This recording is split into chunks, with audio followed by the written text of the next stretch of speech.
ధైర్యవంతులమై మనము దయానిధియగు దేవుని సింహాసనమును సమీపింతుము. హెబ్రీయులకు రాయబడిన లేఖ 4వ అధ్యాయము 12వ వచనం నుండి 16వ వచనం వరకు.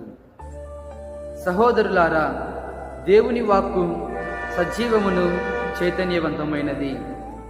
అది పదునైన రెండంచుల ఖడ్గము కంటెను పదునైనది. జీవాత్మలు సంయోగ స్థానము వరకు, కీలు మజ్జు కలియు వరకు అది ఛేదించుకొని పోగలదు. మానవుల హృదయం నందలి ఆశలను, ఆలోచనలను అది వీక్షింపగలదు. దేవుని వద్ద నుండి దాచగలిగినది ఏదియును లేదు. సర్వసృష్టి యందు అంతయు ఆయన కంటికి స్పష్టమే. ఆయనకే మనం అందరము బాధ్యులమై ఉన్నాము. ఆకాశ మండలి గుండె వెళ్ళిన దేవుని కుమారుడు యేసు అని గొప్ప ప్రధాన యాజకుడు మనకు ఉన్నాడు.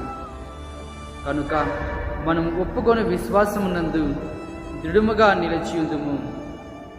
మన బలహీనతలను గూర్చి సానుభూతి చెప్పలేని వ్యక్తి కాడు మన ప్రధాన యాజకుడు. అంతేకాక మన వలననే అన్ని విధములుగా శోభింపబడి పాపము చేయని మన ప్రధాన యాజకుడు. కావున ధైర్యవంతులమై మనము దయానిధియగు దేవుని సింహాసనమునకు సమీపిందుము. అచ్చట మన కృపను పొంది అవసరమునకు ఆదుకొనుగల అనుగ్రహమును కనుగొందుము.